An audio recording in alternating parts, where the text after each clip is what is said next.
Loué et remercié soit le Seigneur. Nous vous souhaitons à tous la bienvenue. Que Dieu nous bénisse tous de la plénitude de sa grâce. Cette pensée m'est tout de suite venue il y a quelques minutes d'ici, alors que notre Seigneur marchait sur terre. Beaucoup sont venus à lui et leurs requêtes étaient différentes, mais ils venaient tous à lui. Les uns voulaient l'entendre, les autres l'écouter, les autres avaient besoin de salut, de secours, de délivrance et d'autres de guérison, mais tous venaient à lui pour recevoir ce qu'ils avaient besoin et attendaient de lui. C'est la même chose encore avec nous. Nous ne venons pas nous réunir pour voir et écouter un homme. Nous venons pour écouter la parole de Dieu. Nous venons pour expérimenter notre salut, pour expérimenter notre guérison et pour être bénis. Et nous ne le chantons pas seulement, nous le croyons de tout notre cœur. Jésus-Christ est le même hier, aujourd'hui et éternellement le même. Nous vous souhaitons à tous la bienvenue de la Suède, de la Finlande, de la Pologne, de la Tchéquie, de la Slovaquie, de la Roumanie, de l'Autriche, de la Suisse, de la France, de la Belgique, oui, de toute l'Europe. Encore rapidement, venir à parler de quelques sujets qui nous touchent le cœur, nous occupent. Dans les derniers jours, j'ai rapidement écrit une lettre circulaire et pour ici, rapidement, traiter 4 sujets, particulièrement traiter, comme déjà dit, seulement considérer la surface. Les catastrophes naturelles étranges et la manœuvre commune avec la Chine et la Russie, la visite du pape en Allemagne et l'évacuation de la bande de Gaza. Ces 4 sujets donc ont été traités à la surface dans cette lettre circulaire. S'il vous plaît, après la réunion, si c'est possible, prenez chacun un exemplaire pour qu'il en reste encore pour d'autres. Ensuite, nous avons ici de l'Internet.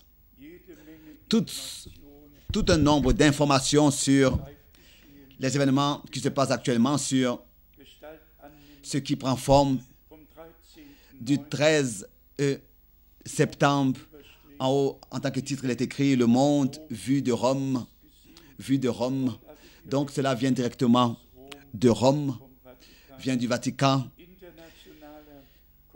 Congrès international, une Europe de dialogue. Chrétiens, juifs et musulmans prient pour la première fois ensemble pour le futur de l'Europe. Et ensuite encore une phrase écrite en caractère gras, une action de solidarité des catholiques allemands avec les hommes au centre de l'Europe et à l'est de l'Europe. Donc, la deuxième feuille, le ministère des Affaires étrangères de la Turquie confirme les entretiens qui ont eu lieu pendant la visite du pape. Et le roi de la Jordanie a entrepris une visite chez le pape Benoît. Ensuite, quelques phrases. Aussi, le 13 septembre, une conférence internationale sur le rôle des chrétiens dans l'Europe future. Encore 2 ou 3 annonces, justement, toujours vues comme Rome le voit. Ici, il est écrit New York, septembre 26 septembre. Donc, le ministère des Affaires étrangères du Vatican a tenu le discours principal devant la grande congrégation de l'ONU qui maintenant fête son 60e anniversaire d'existence. Encore une annonce le 27 septembre. Un document catholique luthérien sur la succession apostolique avant l'achèvement.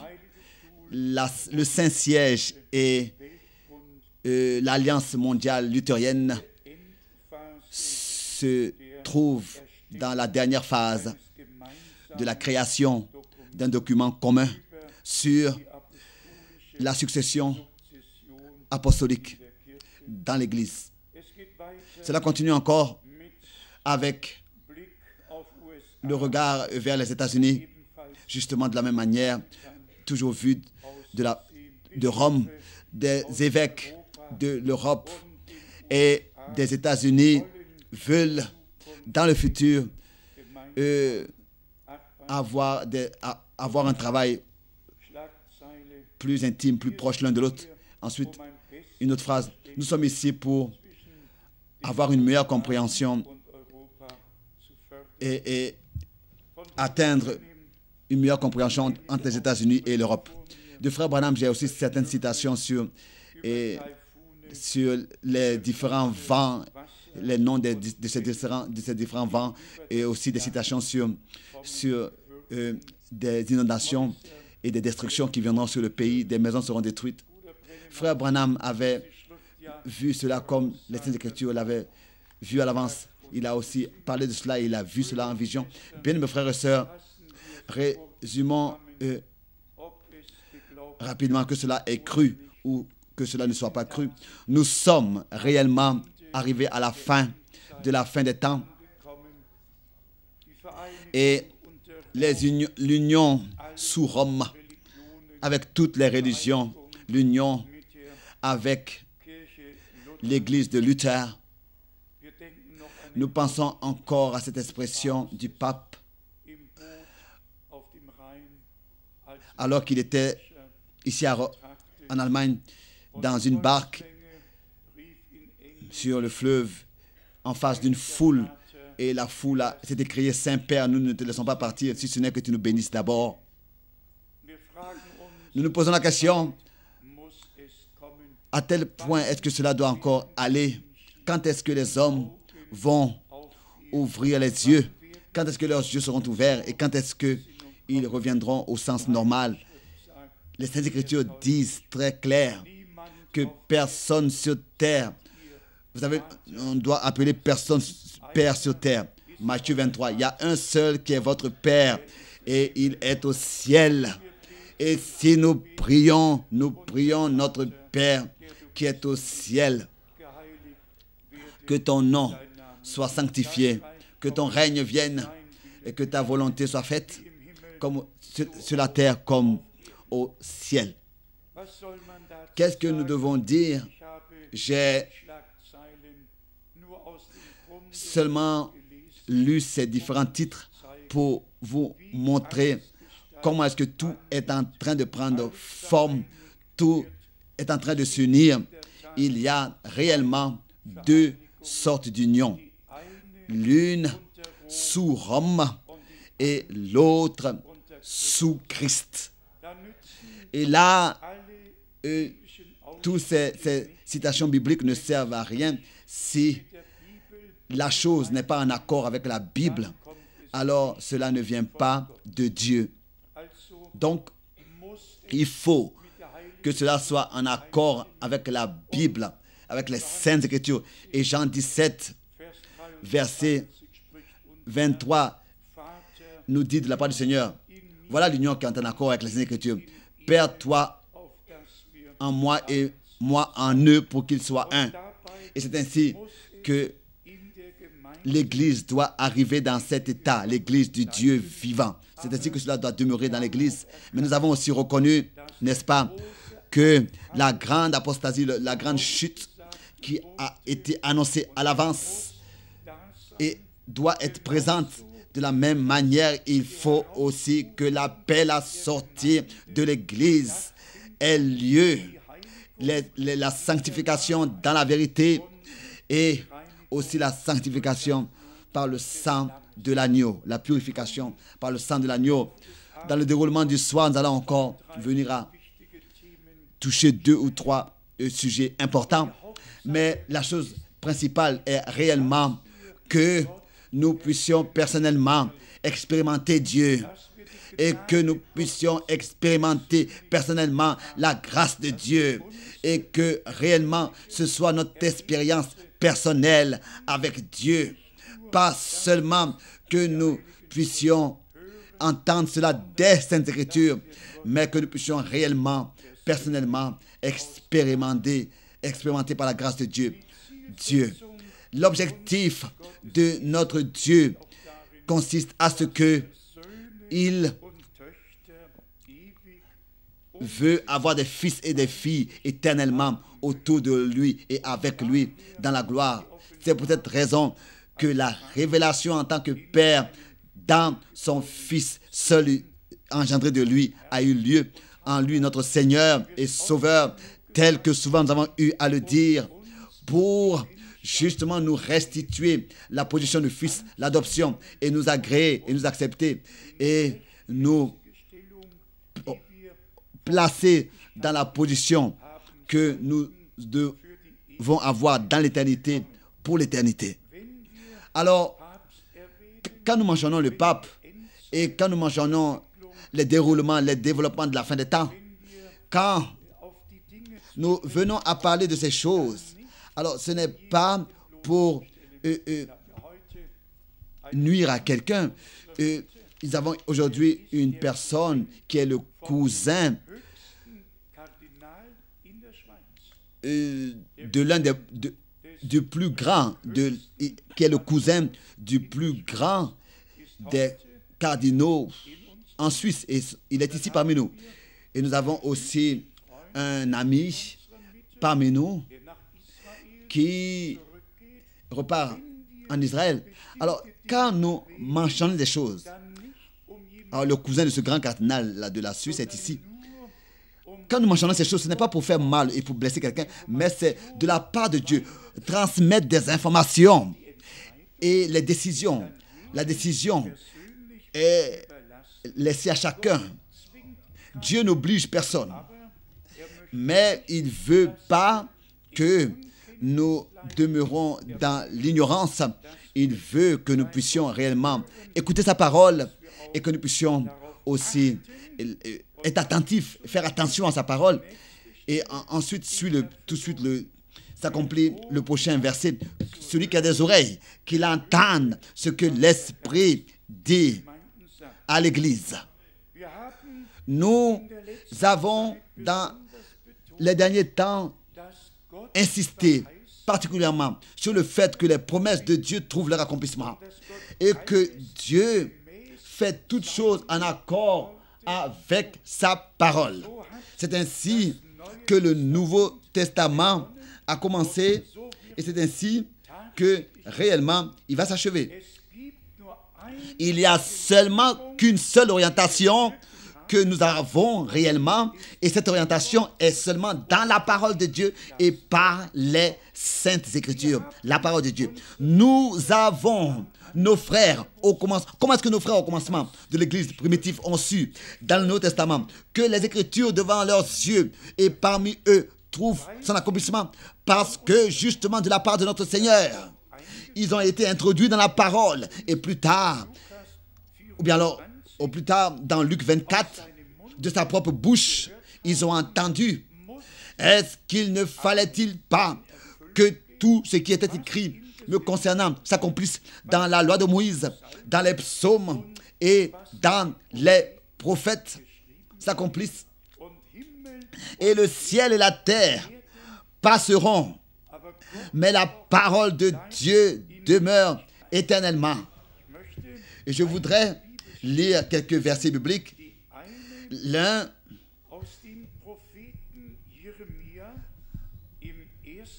dans le prophète Jérémie chapitre 1, pour nous montrer que Dieu réellement veille sur sa parole, et c'est-à-dire pour l'accomplir, Jérémie, chapitre 1, versets 11 et 12.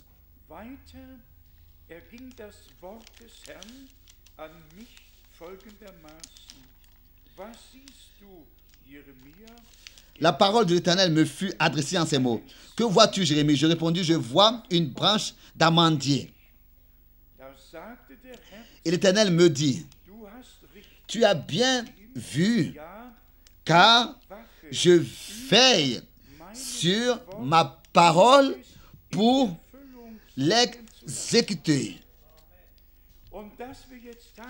Et puisque maintenant nous vivons au milieu de l'accomplissement des prophéties bibliques, cela personne ne peut le renier.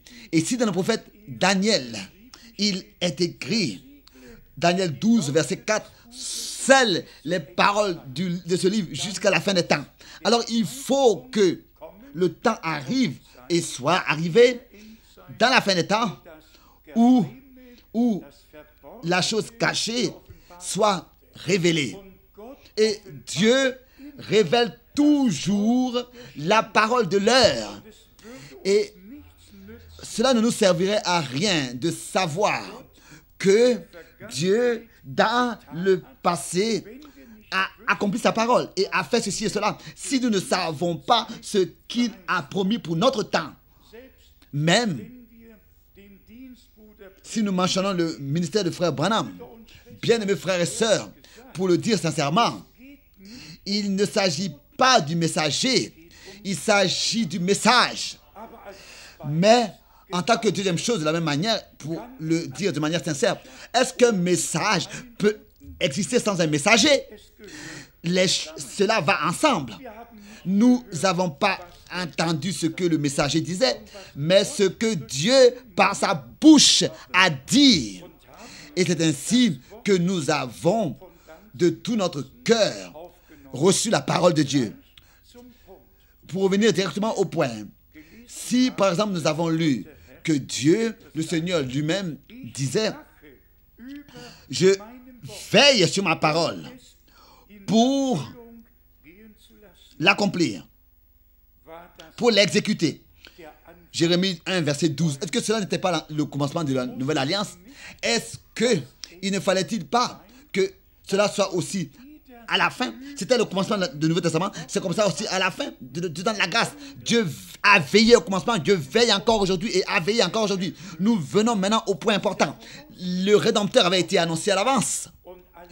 Et toutes les annonces, toutes les prédictions sont devenues une réalité. L'heure est arrivée, le jour est arrivé où Genèse, chapitre 3, verset 15, a trouvé son accomplissement, est devenu vrai. Le jour est arrivé où 2 Samuel, chapitre 7, verset 14, a trouvé son accomplissement. Le jour est arrivé où Psaume 2, verset 7, a trouvé son accomplissement. Le jour est arrivé où Ésaïe 7, verset 14, a trouvé son accomplissement. Le jour est arrivé où Michée 5, verset 1, a trouvé son accomplissement. Tout est devenu vrai. Et nous devons simplement le dire, que cela, c'est notre devoir devant Dieu. Nous devons dire cela aux hommes, que Dieu veille sur sa parole. Et quand le temps est arrivé, alors sa parole s'accomplit. Aucun homme peut retenir cela, empêcher cela. Et si Paul, ensuite, dans Actes des Apôtres, le chapitre 20, écrit et dit que il a prêché tout le conseil de Dieu. Et dans l'Épître aux Éphésiens, il dit que toute chose qui était restée cachée aux fils des hommes, maintenant, Éphésiens 3, verset 5, est révélée à ses saints apôtres et prophètes. Alors ça veut dire que Dieu a eu des hommes qui ont annoncé à l'avance, et Dieu a eu des hommes qui était présent quand cela s'est accompli. Actes l'apôtre 20, verset 27. Tout le conseil de Dieu, c'est ce que j'avais dit. Montrer la promesse et son accomplissement. Et c'est ainsi que le Seigneur a dit, vous serez mes témoins. Et quand le Seigneur avait appelé Paul, il lui a été dit, je t'ai établi, déterminé pour être un témoin. Je t'envoie aux nations. Il faut qu'il y ait des hommes qui étaient présents quand Dieu faisait quelque chose et a fait quelque chose de surnaturel. La promesse principale, comme déjà mentionné, est notre Rédempteur. Et réellement, après 6 mois, l'ange Gabriel est venu à Marie et lui a apporté la parole de la promesse. S'il vous plaît, écoutez maintenant exactement. La chose surnaturelle est descendue dans le naturel.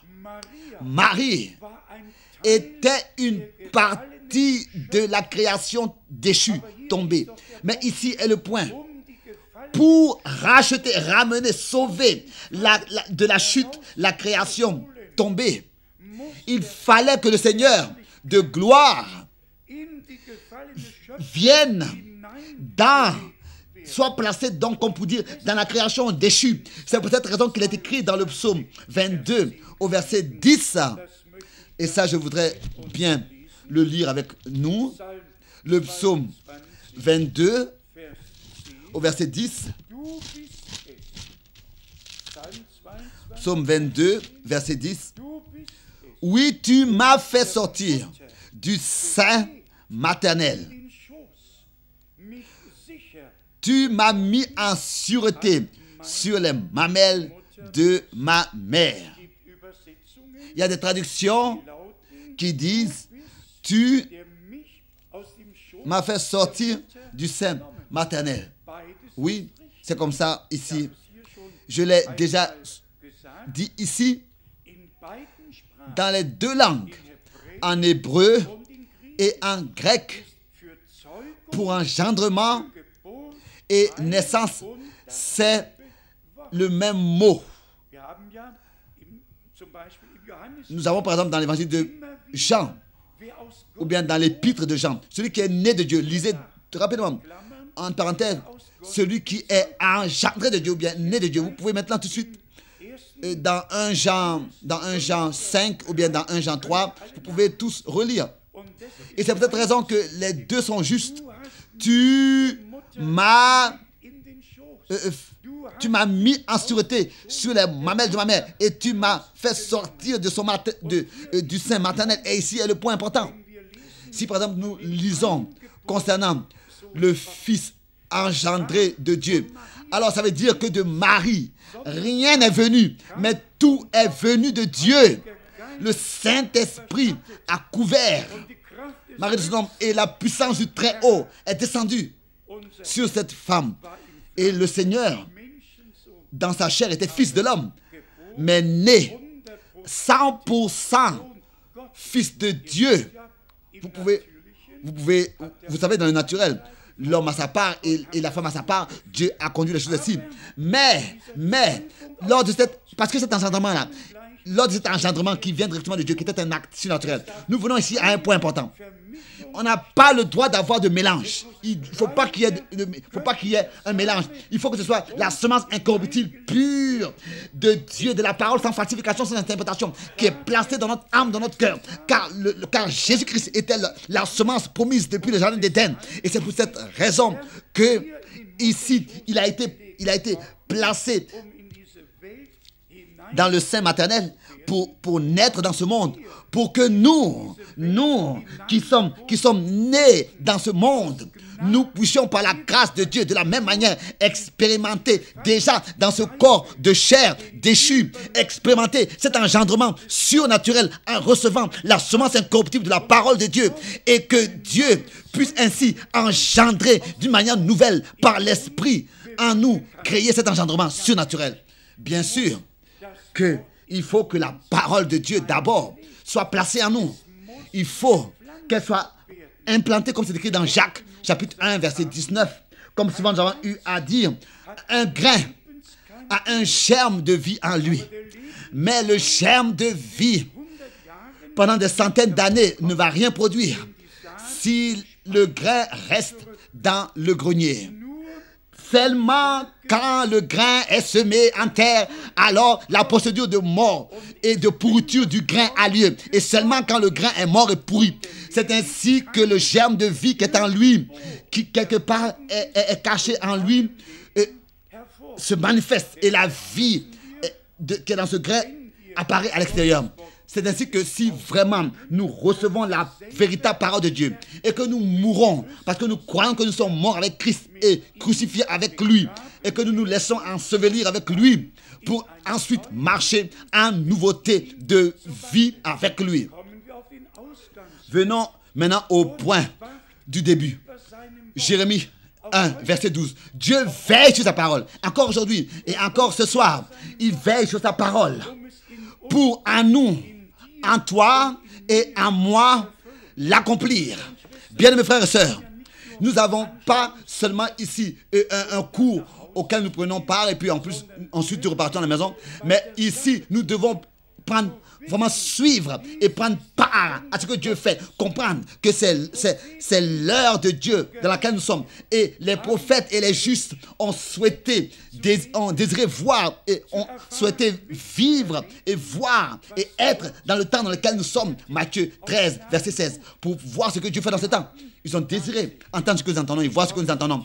Et je vous dis que nous avons réellement de la parole de Dieu, l'orientation, et soyez sincères. Si Paul, par exemple, écrit aux Corinthiens, dans 1 Corinthiens, chapitre 2, que l'homme animal ne reçoit pas les choses de l'Esprit de Dieu. On ne peut pas parler on ne peut pas discuter sur des sujets bibliques. Ou alors, cela nous est révélé. Et un frère n'a pas besoin d'enseigner l'autre, mais ça, c'est notre enseignement. Les Écritures, c'est notre enseignement. Ils seront tous enseignés de Dieu par la parole. Par la parole. Et c'est de ça qu'il s'agit. Alors que frère Branham avait reçu l'appel, vous savez, vous-même exactement, qu'il a réellement, en 1933, déjà reçu 2 Timothée 4. Et 2 Timothée 4, il a même mis dans le coin de la pierre angulaire, il a laissé comme ça. Il a mis en bas et il a mis cette pierre là-dessus. En bas de la pierre angulaire, il a mis cette page de Timothée 4. Parce qu'il est dit justement qu'un jour viendra où ils ne supporteront plus la saine doctrine et vont s'accumuler toutes sortes de doctrines, de docteurs, selon ce que leurs oreilles veulent entendre. Bien, mes frères et sœurs, ça, c'est la position que nous prenons encore aujourd'hui. Soyez sincères, toutes les églises, toutes les communautés, les assemblées, croient ce qu'il leur est dit. Tous ont leur propre confession de foi. Et je le dis très sincèrement, cet évêque à Nairobi, j'espère qu'il n'entend pas. Et s'il entend, qu'il entende. Mais il est venu après encore à moi à l'hôtel, car il y avait eu un moment particulier où là-bas, dans la réunion, ils ont distribué le souper du Seigneur. Enfin, et avant que le souper soit distribué, oui, peut-être que je devrais déjà le dire. Nous aurons ce soir, tout à l'heure, le souper du Seigneur, la Sainte Seine. Mais pour eux, là-bas, ce n'était pas un pain. Ils ont fait sortir comme ça de petits sachets comme ça, blancs. Les hosties catholiques, tout un nombre comme ça, dans des petits récipients ronds. Et ensuite, à la fin, ce n'était pas une coupe, mais c'était aussi comme ça un petit plateau comme ça rond avec 36 petits verres et cela est passé à côté de moi, devant mes yeux. Les verres étaient petits comme un pouce. Et bien sûr que je n'ai pas pris part à ce souper. Je l'ai laissé passer le plateau. Mais maintenant arrive le point. Pour la première fois, j'ai Et c'était une église pentecôtiste. Et j'avais entendu une église pentecôtiste, dans cette église catholique pentecôtiste, que justement ce monsieur-là lit Actes des Apôtres 2, verset 42.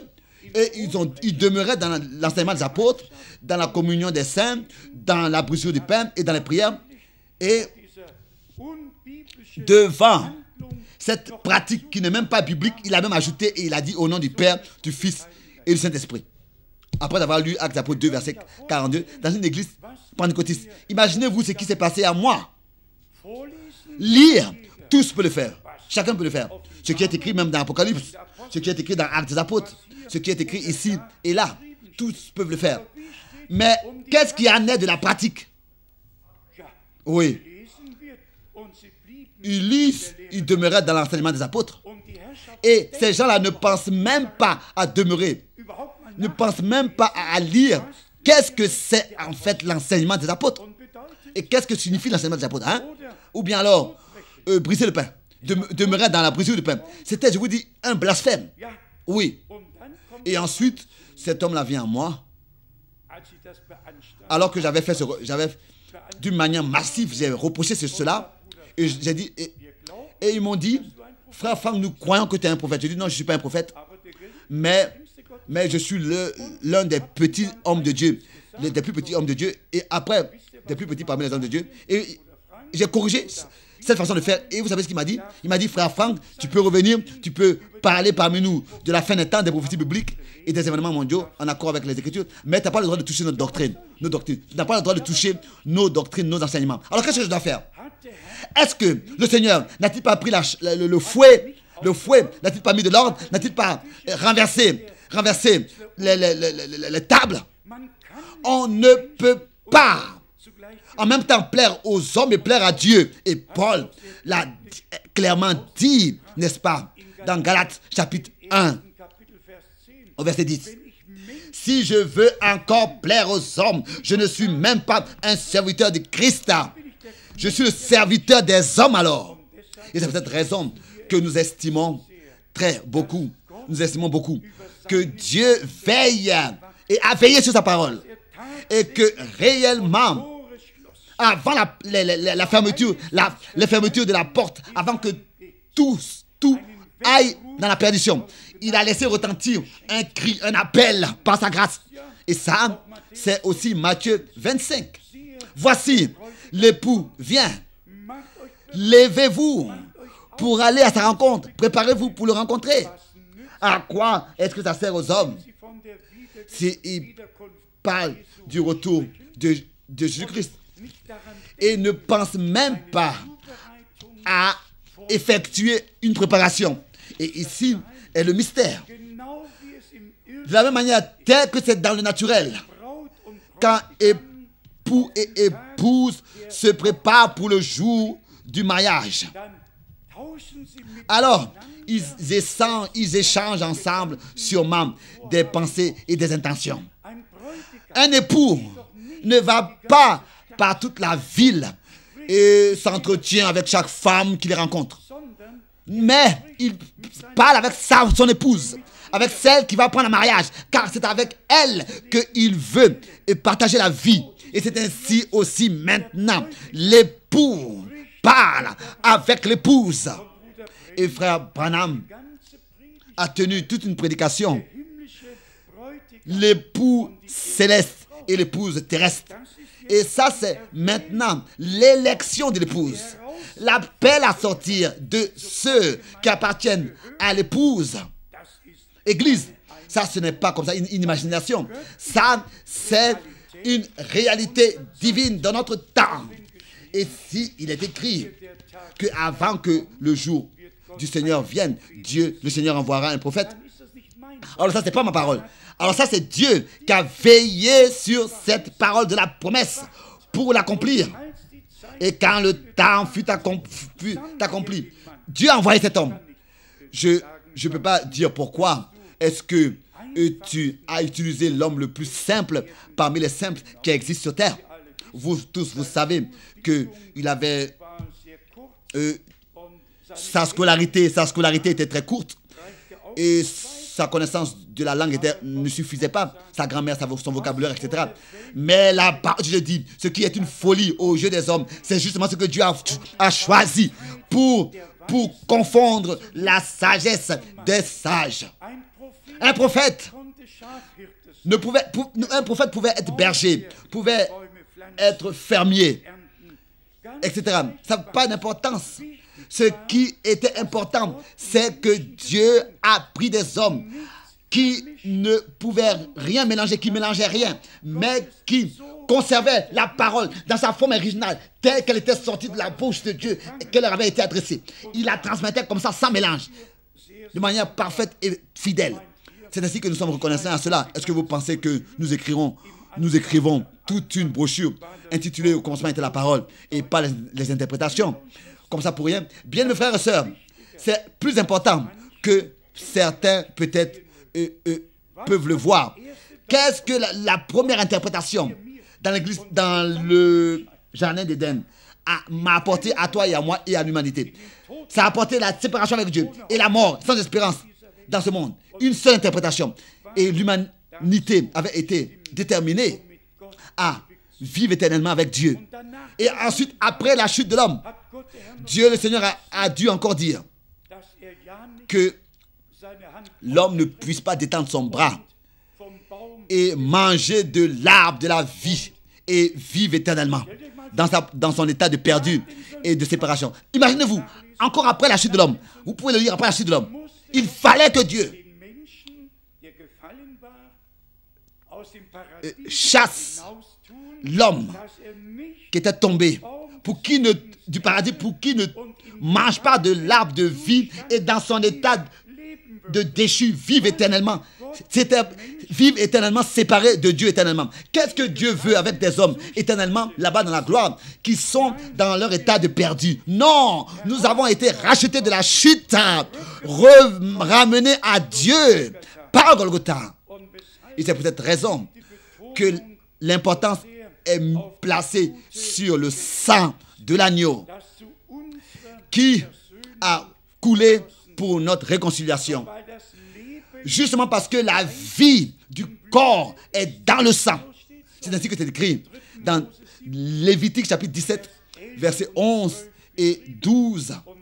Et ensuite dans le verset 14 et 15. C'est pour cette raison qu'il fallait que le Fils de Dieu, ici sur cette terre, dans un corps de chair, soit manifesté pour que nous qui sommes dans un corps de chair, nous puissions recevoir l'accès par la puissance de l'œuvre accomplie de la rédemption, par la puissance du sang versé sur la croix à Golgotha.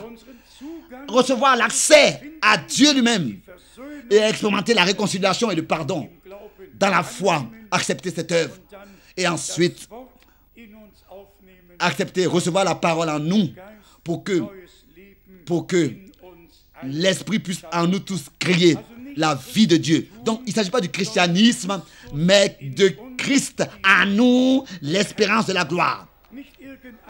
Pas une religion, mais réellement, comme cela est écrit dans Jean 17, au verset 3. Pour qu'ils te connaissent, toi le seul vrai Dieu, et celui que tu as envoyé, Jésus-Christ. Il s'agit de la révélation de Dieu dans son Fils unique que nous avons accepté dans la foi. Donc, pas besoin d'interpréter, rien besoin d'interpréter, mais d'accepter. Et c'est peut-être raison qu'il est écrit aussi dans l'évangile de Jean, au premier chapitre. Tous ceux qui l'ont reçu, il leur donna le droit, le pouvoir de devenir enfants de Dieu, c'est-à-dire à ceux qui croient en son nom. Et ensuite, il est écrit, tous nous pouvons le lire, en lui était la vie, et la vie était la lumière des hommes. Et nous pouvons encore lire, vous sondez les Saintes Écritures, parce que vous pensez avoir en elle la vie éternelle. Mais vous ne voulez pas venir à moi. On peut sonder les Saintes Écritures. On peut utiliser des versets bibliques. On peut se décorer de la tête jusqu'aux pieds. D'abord, la première chose, il faut que nous puissions naître d'en haut par l'Esprit de Dieu. Il faut que la naissance d'en haut ait lieu, tel que le Fils n'avait pas existé auparavant. Mais dans tout l'Ancien Testament, il était réellement le Seigneur. C'est pour ça qu'il est écrit dans Luc, aujourd'hui, Christ vous est né, lui, le Seigneur, dans la ville de David. Et Élisabeth disait, mais comment est-ce que cela est possible que la mère de mon Seigneur vienne à moi? Pas une unique fois. Ça, c'est Luc 1, verset 43.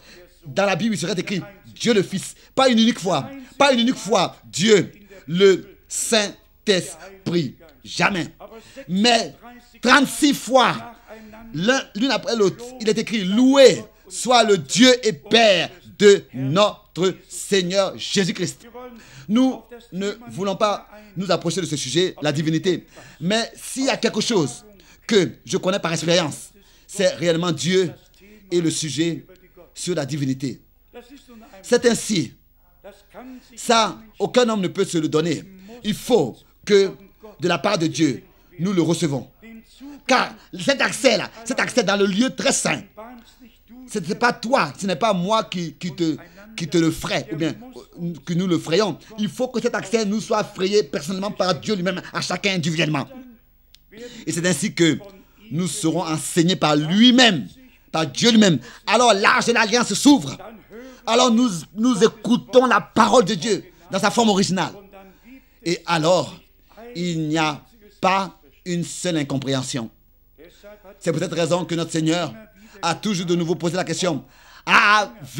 Est-ce que les disciples avaient compris tout? Matthieu 13, verset 51. Même à la fin de cette parabole, dans Matthieu 13, la question avait été, avez-vous compris tout cela? Et ils ont répondu, oui Seigneur. Que cela soit ainsi avec nous tous. Que nous puissions réellement, par révélation de l'Esprit, comprendre les Écritures, comprendre les révélations de Dieu qui sont nécessaires à notre salut, qui étaient nécessaires, les manifestations de Dieu qui étaient nécessaires à notre salut, que nous puissions les mettre à leur place selon le conseil du salut de notre Dieu. Pour encore une fois le dire, notre Seigneur devait réellement devenir tout en tous à cause de nous. Il devait être médiateur de la nouvelle alliance. Il devait être avocat. Il devait être l'agneau de Dieu. Il devait et il est fils de Dieu, fils de l'homme, fils de David, fils d'Abraham. Que tout cela, ce sont pas seulement des désignations, mais ce qui était nécessaire pour remplir tous les différents domaines, tous les domaines qui appartiennent au conseil du salut de notre Dieu, pour pouvoir les exécuter et les accomplir et les remplir. C'est peut-être raison que tout ce qui avait été annoncé dans la loi, tout ce qui avait été promis dans les promesses, dans les prophètes, tout cela s'est accompli. C'est accompli. C'est ainsi que nous voyons notre Seigneur, même en tant que fils de l'homme, encore marchant au milieu des 7 chandeliers d'or. Nous l'entendons parler. Nous voyons qu'il avait ses messagers et qu'il a adressé sa parole à ses messagers. Et nous avons même compris ce qui est écrit dans Apocalypse chapitre 1 au verset 1 jusqu'au verset 3. Que Dieu réellement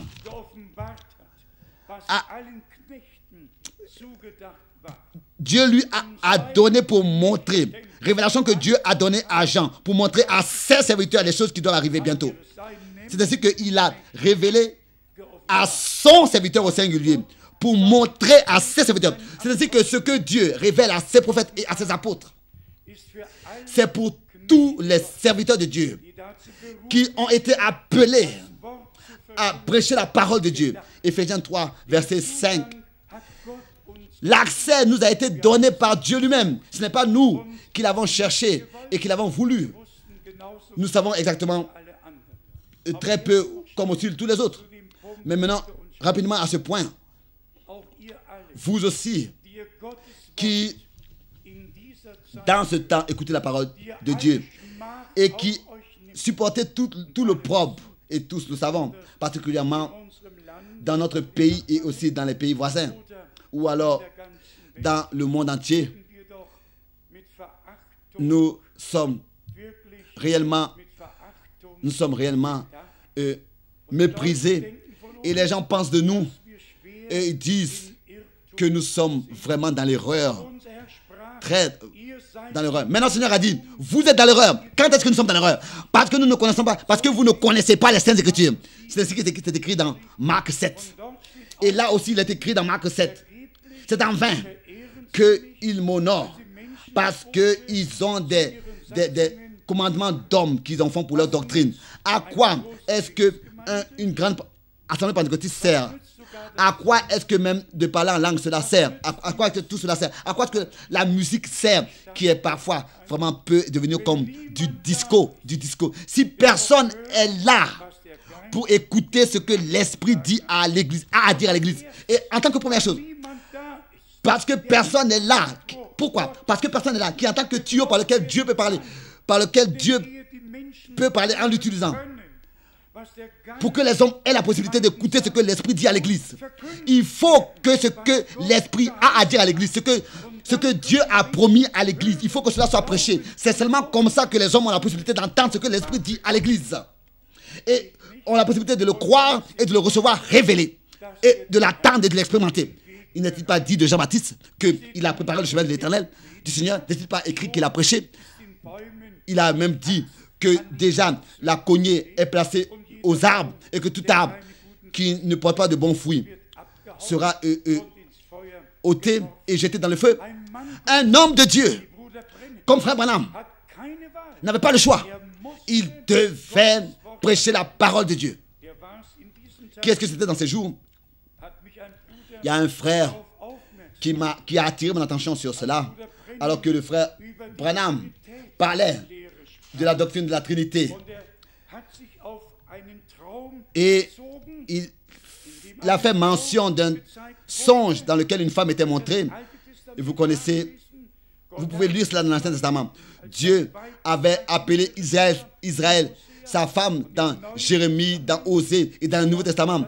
Nous voyons une femme et encore une autre femme. La première, c'est dans Apocalypse 12, avec la couronne de 12 étoiles, couronnée, donc en tant qu'église. Et l'autre, c'est la grande prostituée dans Apocalypse 17 qui chevauche sur la bête et qui effectue la débauche avec tous les rois de la terre, avec les rois de la terre. Mais frère Branham fait mention de ce songe. Et dans ce songe, il y avait un homme avec un bâton avec 3 bouts. Et il a toujours frappé cette femme à terre. Et dès que la femme se relevait, fatiguée de nouveau, il refrappait encore avec ce bois à 3 bouts. Et l'Esprit lui a parlé et lui a dit, ça c'est l'enseignement de la Trinité. À chaque fois que Dieu envoie un réveil, alors cet enseignement-là de la Trinité vient et tout de nouveau est refrappé à terre. Maintenant, je vous pose la question. Qu'est-ce qui s'est passé depuis la Réformation? Nous avons maintenant tout de suite 450 années avec la confession de Augsbourg. Nous avons certaines années derrière nous. Qu'est-ce qui s'est passé depuis ces 450 années et durant tous ces différents réveils? Qu'est-ce qui s'est passé? Et nous ne disons rien contre un réveil. Tout réveil vient de Dieu. Tous les réveils sont venus de Dieu. Du temps de Luther, c'était venu de Dieu. Et tous les hommes qui étaient même avant Luther, que ce soit Wycliffe en Angleterre, que ce soit Hus à Prague, ou bien alors tous ces différents réformateurs, Dieu a toujours envoyé des réveils. Mais ensuite, qu'est-ce qui s'est passé? Ensuite, l'enseignement de la Trinité a suivi dans le nouveau réveil. Et la nouvelle vie par cet enseignement été frappée. Il ne pouvait pas donc se déployer et se manifester. C'était comme ça aussi avec tous les autres réveils. Des grands hommes de Dieu. Prenons par exemple John Wesley. Prenons par exemple John Smith. Prenons par exemple Williams Booth. Prenons par exemple tous ces grands hommes. Jusqu'à Finney et Moody's. Et tous ces hommes. Et jusqu'à dans notre temps. Des réveils comme toutes les autres. Mais ensuite, ils viennent avec ce vieux bâton-là et frappent tout de nouveau à terre.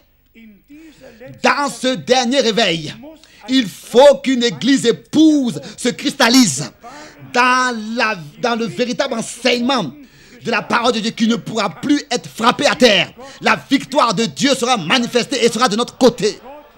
Dieu va se manifester lui-même. On n'a pas besoin ici encore de l'expliquer. Cela va avec l'accomplissement, l'achèvement de l'église épouse de Jésus-Christ, notre Seigneur. Et c'est ainsi, tel que c'était au commencement, c'est ainsi que cela doit être à la fin. Personne n'a besoin d'expliquer les choses, mais nous pouvons tous et nous devrions tous croire, comme l'a dit les Saintes Écritures. En regard avec le souper du Seigneur, bien-aimés frères et sœurs, il y a réellement certaines choses à dire, aussi des versets bibliques à lire. Mais s'il vous plaît, prenons la première partie. Acceptez la première partie en vous.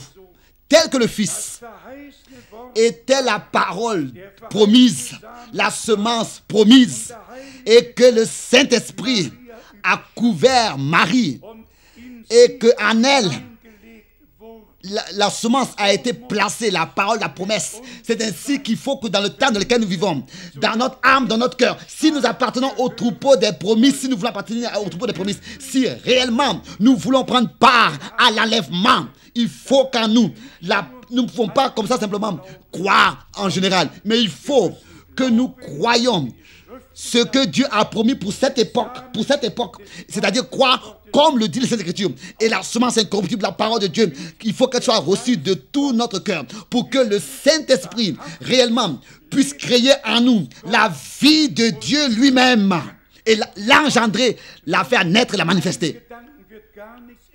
D'une pensée, rien ne va arriver. Il faut que cela devienne une réalité. De la même manière, comme dans le naturel, c'est comme ça aussi dans le spirituel. Cela me touche tout le cœur de ce que le Dieu Tout-Puissant a trouvé un chemin pour venir à nous dans la création déchue, pour entrer dans le monde, mais malgré tout demeurer ce qu'il était et qui il était, et pour ainsi nous sauver de la chute et nous ramener dans la position de fils et de filles. Ça, c'est la rédemption. Ça, c'est la réconciliation. Ça, c'est le conseil du salut de notre Dieu que nous expérimentons par la grâce de Dieu personnellement. Donc, pas seulement prendre part à un cours, mais expérimenter personnellement Dieu d'une manière surnaturelle. Expérimenter Dieu. Faites comme Marie le faisait. Et d'elle, il est écrit: oh, sauvé, toi qui as cru, car ce qui t'a été annoncé va s'accomplir, et qu'il te soit fait comme tu as cru.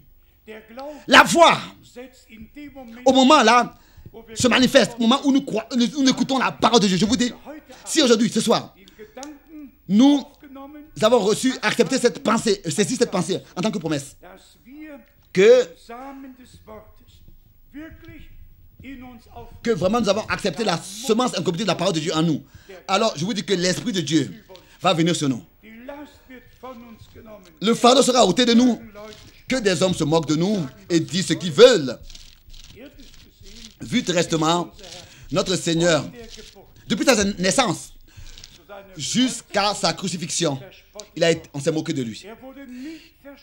On ne s'est pas moqué de lui parce qu'il avait guéri des malades. On ne s'est pas moqué de lui parce qu'il a multiplié du pain.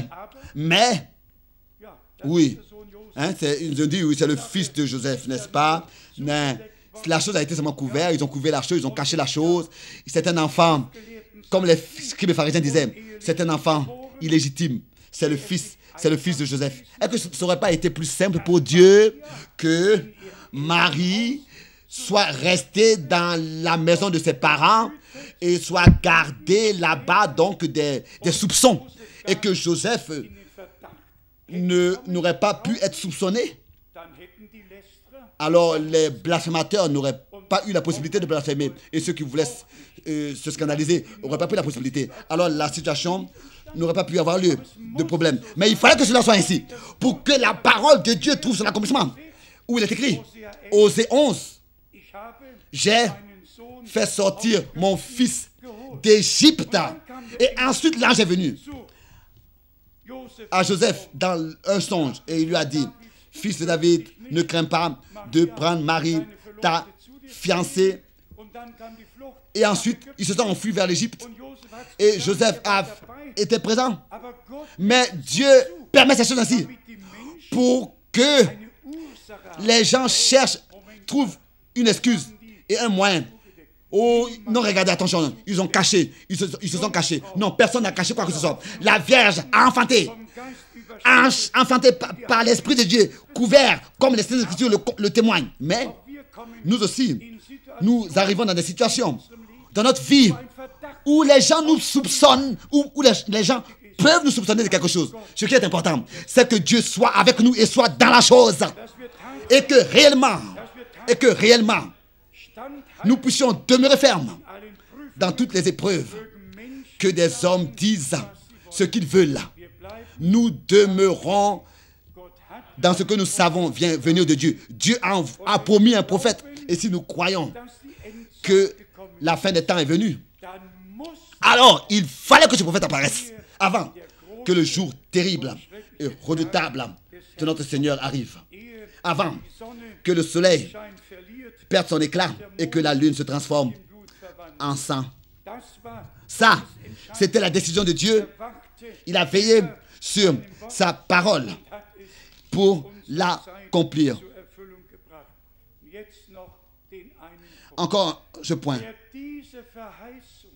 Celui qui ne peut pas croire cette promesse, qui ne puisse pas s'étonner qu'elle ne soit pas donc révélée. D'abord, c'est seulement si nous croyons les promesses de Dieu pour l'époque dans laquelle nous vivons. Si nous les croyons, si nous les recevons dans notre cœur, c'est ainsi qu'elles nous seront révélées. Sinon, nous pouvons pendant des années rester ici et rien va se passer. Rien va se passer. Mais au moment, et je le répète encore, oh, sauvé es-tu, heureuse es-tu parce que tu as cru ce que tu as cru et qu'il te soit fait comme il t'a été dit. De la même manière, c'est avec nous. Heureux nous sommes et nous le sommes. Si nous croyons, nous pouvons croire, comme l'a dit les Écritures. Respectez que Dieu veille sur sa parole, devait veiller sur sa parole. Ce n'est pas possible autrement. Dieu veille sur sa parole pour l'accomplir et il veille sur nous qui, par sa grâce, expérimentons l'accomplissement de sa promesse, l'appel à sortir, la séparation, la purification, la sanctification, tout ce que Dieu, dans sa parole, a promis. Et si vous voulez avoir part à cela, alors vous pouvez dire Amen. Si vous avez part à cela, dites Amen. Car c'est ainsi que Dieu a conduit les choses. Je n'en peux rien.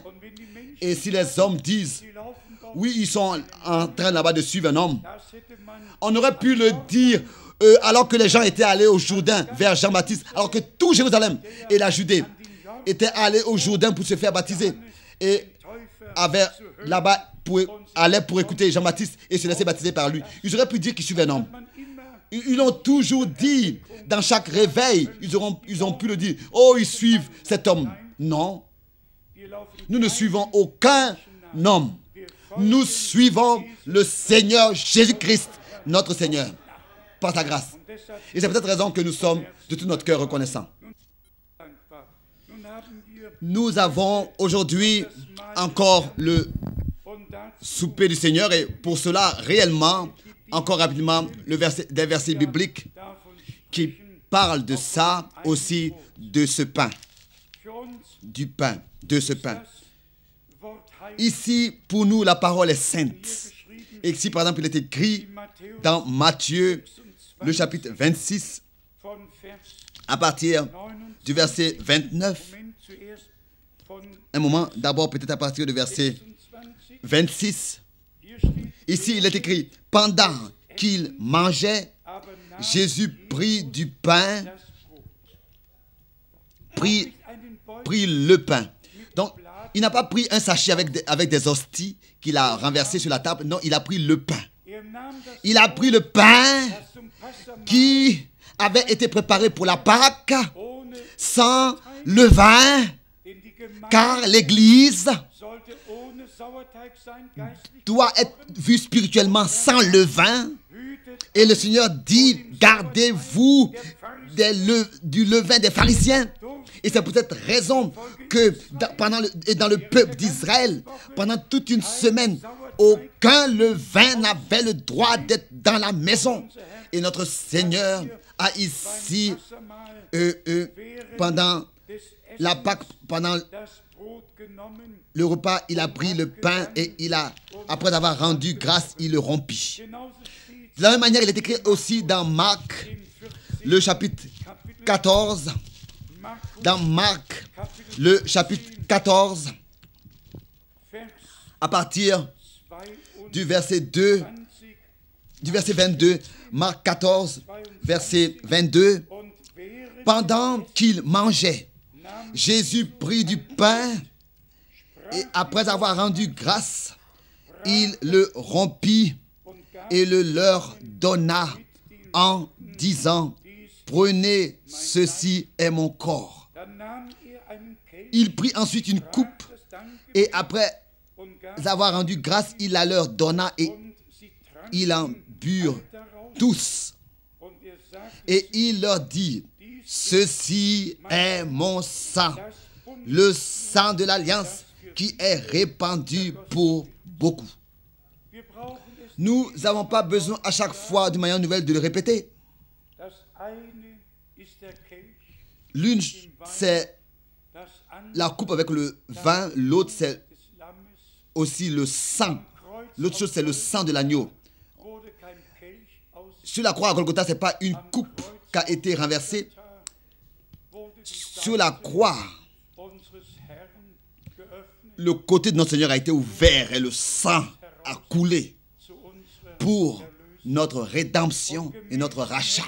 Et selon l'Épître aux Hébreux, notre Seigneur, qui en tant qu'agneau de Dieu, a, sur la croix à Golgotha, versé son sang en tant que grand sacrificateur, avec son propre sang, est allé dans le sanctuaire céleste pour là-bas documenter devant le trône de la grâce en tant qu'accompli, confirmé, en tant qu'accompli, laisser manifester l'accomplissement de l'œuvre de la rédemption en présentant son sang.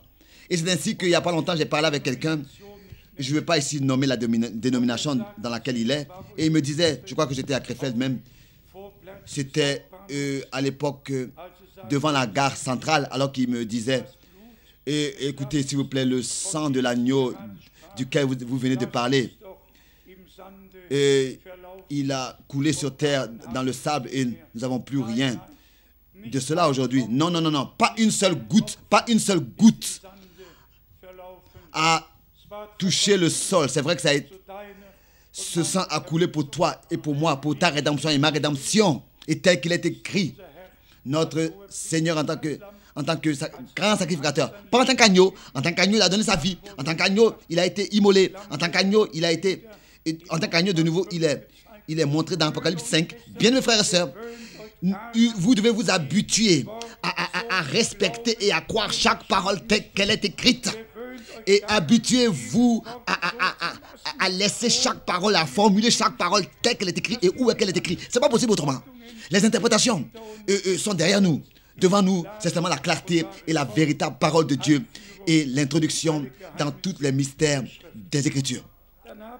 Nous avons aussi la parole, de la même manière dans l'évangile de Luc, où le Seigneur, ou alors pour la troisième fois, il est confirmé que Et notre Seigneur a fêté la Pâque, a fêté le souper.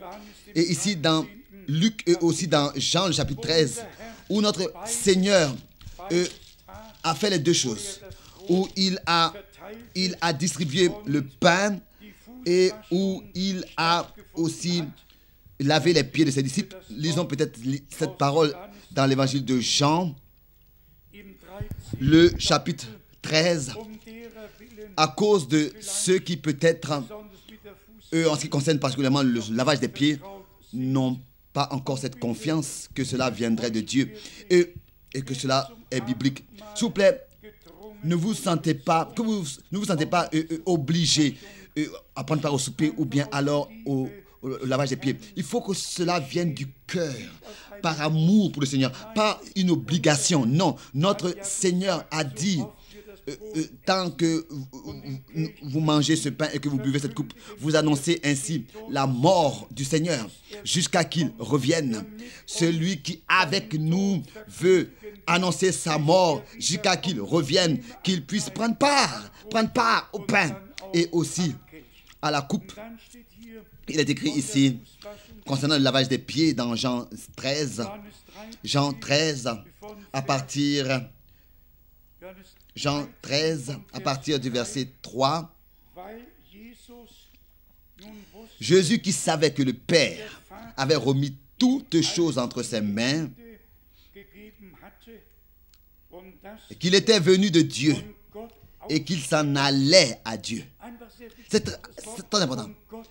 Et puis cette parole-ci, en allemand, ce n'est pas venu de Dieu, mais sorti de Dieu. Sachant qu'il était venu de Dieu, donc sorti de Dieu, issu de Dieu. Bien, frères et sœurs, comme il est écrit plusieurs fois dans Jean, croyez que je suis issu de Dieu, sorti de Dieu. Pas que j'existais déjà auparavant à côté de Dieu et que j'étais déjà là, mais en tant que fils ici, sorti de Dieu. Comme un fils dans le domaine naturel sort du Père. C'est ainsi que dans tout l'Ancien Testament, aucun homme sur terre s'est adressé à un Père céleste au ciel. Non, mais 6000 fois, il est écrit Dieu le Seigneur, Dieu le Seigneur, Dieu le Seigneur, Dieu des armées, l'Éternel des armées. Personne dans l'Ancien Testament, il n'y a jamais existé un fils dans l'Ancien Testament. Il y a eu seulement l'annonce de la venue du Fils dans l'Ancien Testament. Je lui serai Père et il me sera fils. Nous pouvons le trouver confirmé dans Hébreux chapitre 1, verset 5. Dans le premier chapitre, au verset 5, Hébreux 1, verset 5. Et les deux versets de l'Ancien Testament sont répétés dans le Nouveau Testament. C'est-à-dire 2 Samuel, chapitre 7, verset 14. Et le psaume 2, verset 7. Les deux versets sont mentionnés dans Hébreux, le premier chapitre, au verset 5. Les deux versets de l'Ancien Testament, en tant que confirmation que les paroles de l'Ancien Testament ont trouvé leur accomplissement. Vous remarquez que nous entrons toujours dans la partie de l'enseignement.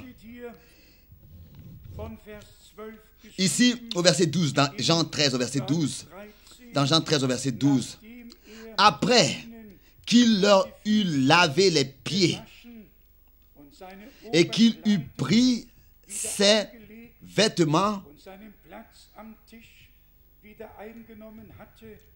il se remit à table et leur dit, comprenez-vous ce que je vous ai fait? Vous m'appelez Maître et Seigneur, et vous dites bien, car je le suis. Si donc je vous ai lavé les pieds, moi le Seigneur et le Maître, vous devez aussi vous laver les pieds les uns aux autres. Car je vous ai donné un exemple afin que vous fassiez comme je vous ai fait. En vérité, je vous le dis, le serviteur n'est pas plus grand que son Seigneur, ni l'apôtre plus grand que celui qui l'a envoyé. Si vous savez ces choses, vous êtes sauvés pourvu que vous les pratiquiez. On n'a vraiment pas besoin d'ajouter quoi que ce soit. Comme aussi la même chose avec toutes les autres paroles. Non, rien n'a besoin d'ajouter et rien n'a besoin d'expliquer. C'est déjà assez clair. Je sais qu'il n'y a pas longtemps, il y avait eu un souper du Seigneur qui avait été fêté au Chili. C'était sans lavage des pieds. Et imaginez-vous, après 40 ans, pour la première fois là-bas, les frères et les sœurs et tout là-bas ont fêté le souper du Seigneur. Et je suis reconnaissant.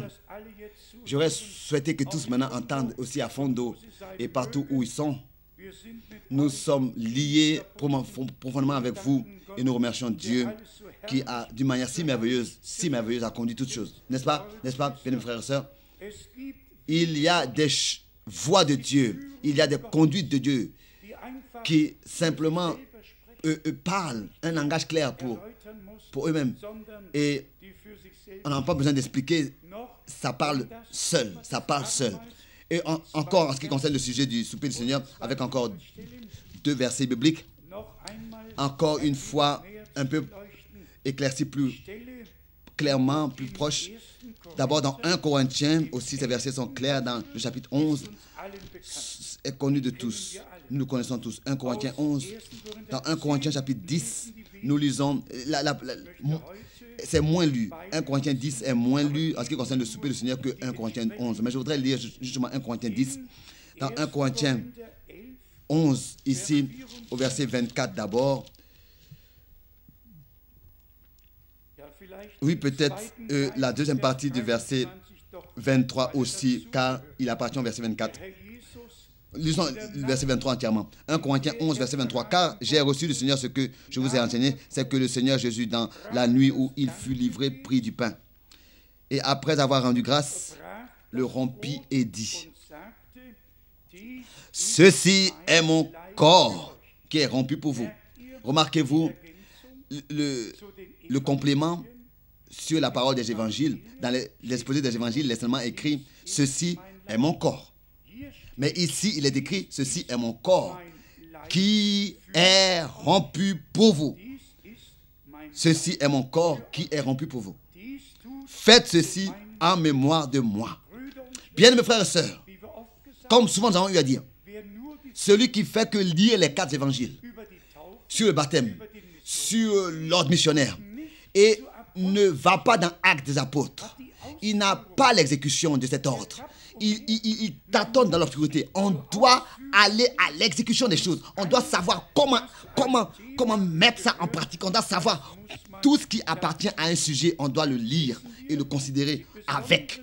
Lisons les versets particuliers. Par exemple, dans 1 Corinthiens aussi, qui sont écrits dans le chapitre 10, à partir du verset 14. 1 Corinthiens chapitre 10, à partir du verset 14. C'est pourquoi, mes bien-aimés, fuyez l'idolâtrie. Je parle comme à des hommes intelligents. Jugez vous-même de ce que je dis. La coupe de bénédiction que nous bénissons n'est-elle pas la communion au sang de Christ? Est-ce que vous remarquez? Ceci est mon sang. Et ici, n'est-elle pas la communion au sang de Christ? Est-ce que le sang n'a pas accompli tout et a fait tout ce qui était nécessaire pour nous, pour justement nous ramener en communion avec Dieu et en communion les uns avec les autres? La coupe de bénédiction que nous bénissons n'est-elle pas la communion au sang de Christ? Car par le sang produit son effet. La communion avec Dieu, la réconciliation avec Dieu, la communion les uns avec les autres. C'est par la communion mutuelle que le sang agit et nous purifie de tout péché. Comme c'est écrit dans 1 Jean chapitre 1. Tout a eu lieu par le sang de l'agneau et par la grâce de Dieu a été accordé. Ensuite, il est écrit ici, la communion au corps du Christ n'est-il pas, donc, le pain que nous rompons, n'est-il pas la communion au corps de Christ? Oui. Et maintenant, nous pouvions ici poser la question, mais que veut dire l'apôtre? Est-ce qu'il veut parler du corps du Seigneur qui a été frappé là-bas sur la croix et tel qu'il a été meurtri et crucifié? Ou alors est-ce que l'apôtre ici parle déjà de l'Église en tant que corps de Christ? Lisons ici le verset 17 à ce verset 16. D'abord, encore les dernières parties du verset 16. Le pain que nous rompons n'est-il pas la communion au corps de Christ? Puisqu'il y a un seul pain, nous qui sommes plusieurs, nous formons un seul corps. Là, le corps du Seigneur. Ici, l'Église rachetée en tant que corps du Seigneur, constitué de plusieurs membres. Bien-aimés frères et sœurs, la parole de Dieu est merveilleuse. Il y a des clés dans la parole. Il y a un enseignement. Aussi certain que nous avons un seul pain. Et que ce seul pain-là est rompu et brisé. C'est ainsi que le corps du Seigneur, l'Église, est un corps. Par un seul esprit, nous sommes baptisés dans ce seul corps, tel qu'il est écrit directement dans le prochain chapitre, aussi dans 1 Corinthiens, chapitre 12, verset 12. Et, car comme le corps est un et un, comme tous les membres, malgré nous formons qu'un seul corps, ainsi. Verset 13. Baptisés dans un seul esprit pour former un seul corps. Donc, ici, le sang de l'agneau, tel qu'il a été, le corps a été meurtri et frappé et mort. C'est ainsi que le sang a coulé pour le pardon, pour la réconciliation. Et ensuite, nous voyons l'Église rachetée en tant que résultat de l'œuvre de la rédemption, en tant qu'un seul corps qui a communion par le sang de l'agneau dans le Saint-Esprit. Car l'Église, car la communion que nous avons est la communion de l'Esprit, mais sur le fondement du sang de l'agneau, dans lequel la vie de Dieu était, qui par l'Esprit de nouveau est revenu sur nous et revient sur nous. Ça, c'est le grand mystère. La vie de Dieu était dans le sang de l'agneau. Le sang a coulé et la vie a été délivrée, a été rendue libre. Et avec ce sang, en tant que grand sacrificateur, il est entré dans le sanctuaire céleste. Et c'est ainsi que l'esprit, la vie, l'esprit n'est pas seulement comme ça une expression. Esprit et vie. Esprit et vie. Ma parole est esprit et vie. En lui était la vie. Et la chair ne sert à rien, c'est l'esprit qui crée la vie et qui vivifie. Et c'est ainsi que une église rachetée par le sang de l'agneau, appelée en communion avec Dieu et en communion les uns avec les autres, déterminés pour ça. Nous sommes déterminés pour ça, à avoir communion les uns avec les autres. Et tel que nous avons un seul pain que nous allons rompre, c'est ainsi que nous sommes un seul corps, une seule église, mais une église qui est constituée de plusieurs membres et malgré tout forme une seule union, une unité. Une seule chose, comme Paul l'a écrit aux Éphésiens, jusqu'à que tous ensemble, nous parvenions à l'unité de la foi et de la connaissance du Fils de Dieu. Bien-aimés frères et sœurs, Dieu est fidèle. Il veille sur sa parole. Il veille sur nous. Et il sera avec nous encore aussi ce soir. Loué et exalté soit son merveilleux nom. Amen.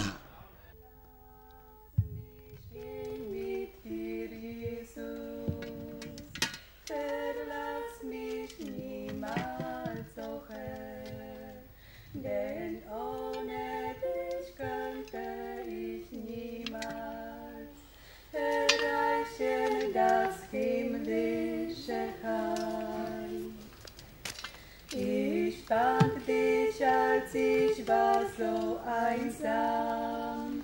Ich fand dich, als ich tief gebeugt. Ich fand dich, als niemand konnte helfen. Laisse-moi toujours marcher avec toi, Jésus.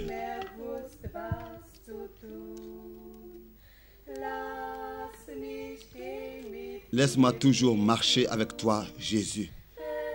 Ne m'abandonne jamais, ô Seigneur. Car sans toi, jamais je pourrais atteindre la maison céleste. Ich war auf dem Je suis aussi sur la montagne avec Jésus. J'étais avec lui aussi dans la vallée si basse. Et jamais il m'a abandonné. C'est à lui que je viens avec mes soucis. Laisse-moi marcher avec toi, Jésus. Ne m'abandonne jamais. Car sans toi, jamais je pourrais atteindre la maison du Père. La maison céleste, la demeure céleste. Lass mich gehen mit dir, Jesus. Verlass mich niemals, o Herr, denn ohne dich könnte ich niemals erreichen das himmlische Heil.